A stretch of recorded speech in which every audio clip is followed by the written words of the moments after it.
Hi, Andertons TV, Saturday at the NAMM show. We're on the Presonus stand here with Rick, and Rick's going to talk to me about the new StudioLive range they've got coming out, which looks amazing. I must admit, I don't know if you can see the styling from the camera here, but it's really low. It looks lovely, and the big difference in the sense of the way it looks and stuff, like it's really sleek and light, and it's really light as well. So say hello, Rick. Hi, Hi. how's it going? So, great. So the new StudioLive 32 is our third generation of digital console, and we've done some really cool new things. But some of the things that we tried to kind of leave as something that customers really like is the fact that it has 32 faders. So it's a 32 channel console, and it has a fader for every console, so you don't have to bank around. no doubling up stereo channels, no? Yeah, exactly. Now, the other thing that we've done is you've got, of course, a one-to-one workflow with a fader per channel, but you also have this section here that can be split off, so you can look at your DCA groups, your aux inputs, your mixed effects and masters, and then you can also go back to a straight 1 through 32 kind of a view. We also have a brand new DSP section where you've got input controls, gate, compressor, EQ. And notice this on the compressor, you've got a choice between the standard compressor, or we've got a tube style as well as a vintage FET style compressor. And then on the EQ, same thing. We've got a vintage EQ model as well as a passive kind of a Pultec style. And then of course the standard fully parametric 4-band EQ. Now the beauty of this is that it's not just these special modeled plug-in effects are not just available on maybe 4 channels or 8 channels. It's on every single input channel.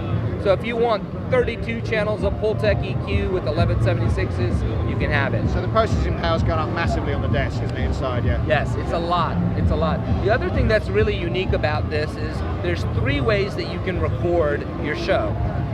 We have, of course, a multi-track USB interface on the back. We also have an Ethernet output, and it's fully AVB compliant, so you can go directly into a Mac computer. All of the new Mac computers have AVB built in, and you can record using AVB. The third method is right here, and we have a built-in SD card. Now this SD card doesn't just record stereo, it records 34 full wave file, broadcast wave files. So very easy, you can pop in the SD card and record, multi-track your whole show, leave your computer at home. Yeah. And then you can take those files out and mix them later. Separate tracks, a remix later on, yeah? Exactly. Yeah. So, of course, like most of all of the StudioLive mixers, you have the ability to connect to a wireless router, and you can control the front of house mix as well as all of your monitor mixes using our apps, including UC Surface and QMix. And the other cool thing is this QMix now is going to be available on Android, so we have full Android support as well. And the faders are motorized now, they weren't before, are they motorized? Correct, yeah. So these are fully, not just motorized faders, but these are fully touch-sensitive motorized faders, meaning in a couple of months we're going to be releasing a DAW mode, and you're going to actually be able to use this as a controller for your DAW as well. Yeah, which is cool, because obviously a 32 channel controller is going to cost 500, 600, maybe more, depending on the quality of the unit, isn't it? So you get that included with it, yeah? Exactly. Yeah. Yep. Cool. iPad space? Yep. Yeah. So now you've got a little space for your iPad. We also have 3 different mounts for iPads right on the back of the console, and we have an iPad stand that we're selling as an accessory. Which is just on the 32. What about the 24? Is there enough room on the 24? No, it's not. It's just 32, isn't it? Yeah. Yeah. So we have a 32 that's shipping next month, and now we have a 16 that we're launching. Yeah, 16 just over the top there. So we're losing the iPad. We're using the iPad thing on the back of that, isn't it? Yeah. Yeah. But you do have an iPad stand holder right here. Right.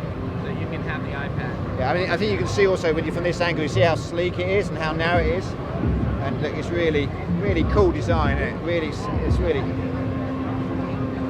Great there. This is cool.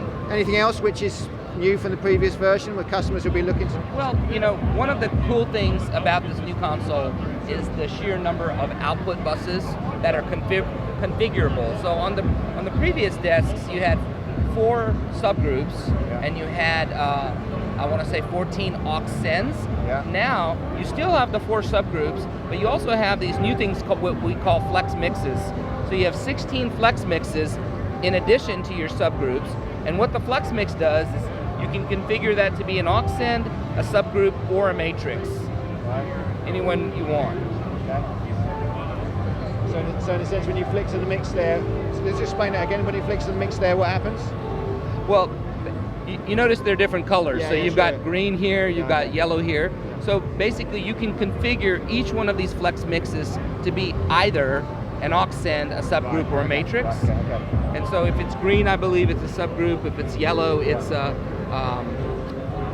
aux send. Right. And so, you know, the total number of configurable outputs right here, you have 16, but then you have an additional 4 dedicated subgroup outputs. Yeah. Plus you have a master left and right and a mono output as well. So how many sort of auxiliary sends does that make it then? That makes it huge.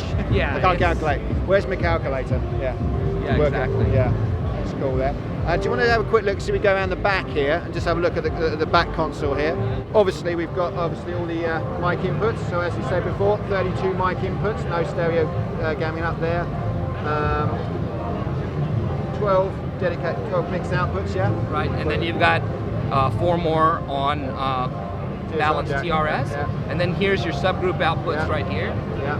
And then you've got a separate Ethernet output for your router, Yeah. as well as an audio network EtherCon, and this was going to be for digital stage box peripherals that we're going to be putting out later this year. Okay. What's on the back of the 16 here? Do you want to just pan over here and see what's on the back of the 16? Yeah, so on the back of the 16, you've got 8 dedicated mic inputs, 8 mic line inputs, and then you've got 6 of the flex mix outputs on XLR, and then you have 7, 8, 9, 10 on balanced TRS.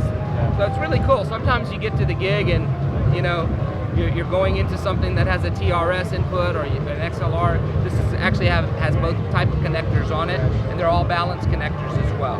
And all the processing power and all the desks, is it all the same? It's the same. Yeah. So the cool thing about the 16 is it actually has the 32-channel mix engine inside of it. Yeah. So you will be, when we release stage boxes later in the year, you'll be able to expand this to 32 input channels. That's cool. Okay. That's it. Thanks a lot. Thanks, Rick. Okay. And when are you shipping the product? The StudioLive 32 is going to be shipping to the UK to our distributor in February, so it should be in stores by March. Yeah. And then the 16 is going to be shipping March, April, so hopefully by April, May, you'll see it in stores. Okay, fantastic.